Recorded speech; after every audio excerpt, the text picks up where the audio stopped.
Hi, my name is Tina and I'm a child passenger safety technician with Tehama County Public Health.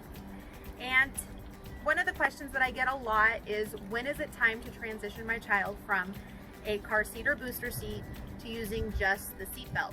So with me today are my sons, Nate and Michael, and we're going to talk a little bit about what steps we need to take to make sure that a child is ready to use just the seat belt.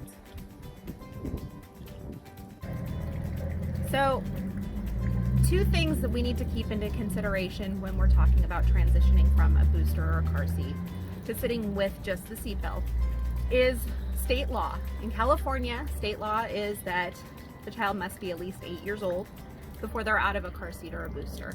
Now, Nate is already 8 years old. However, there's some other factors to take into consideration for the safety of sitting with just the seatbelt. Nate's a little bit too small still, and we're going to show why he's not able to do that, why he still needs a booster. So what we're going to talk about is the 5-step test.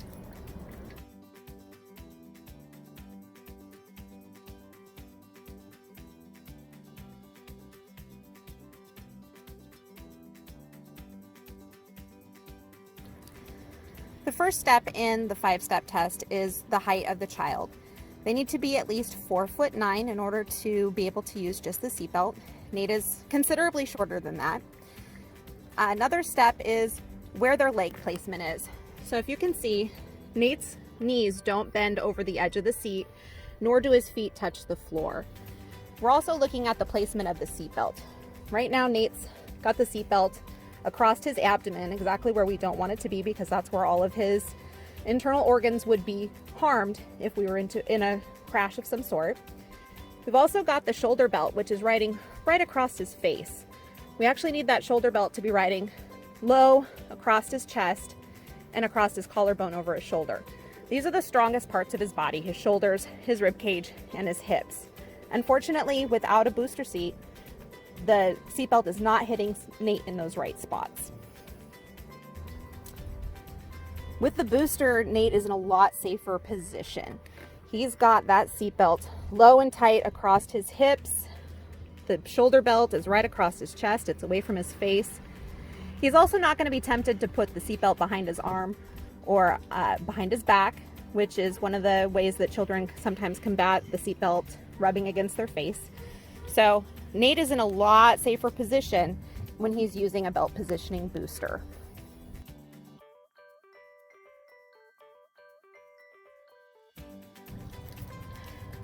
Michael is 4'9" and he's 10 years old. So he's actually able to pass the 5-step test.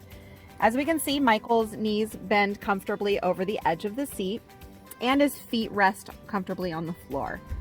If we take a look at the belt position on him, we can see that the lap belt, can you move your arm really quick? You can see that the lap belt is down low at the tops of his thighs, and the shoulder belt is running across his shoulder. It's away from his neck and it's nice and tight.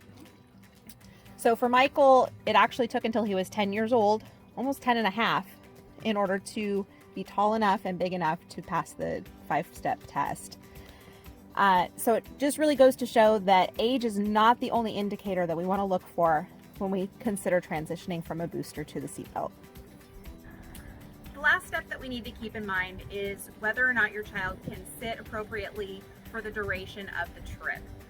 What I mean by that is, are they able to sit without putting the seatbelt behind their shoulder or behind their back? Are they able to sit without playing with the seatbelt? Or do they routinely fall asleep while they're in the car?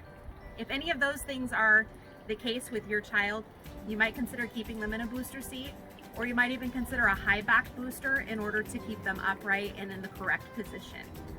We need to keep all of those things in mind in order to make sure that our children are safe in the car. Thank you so much for listening.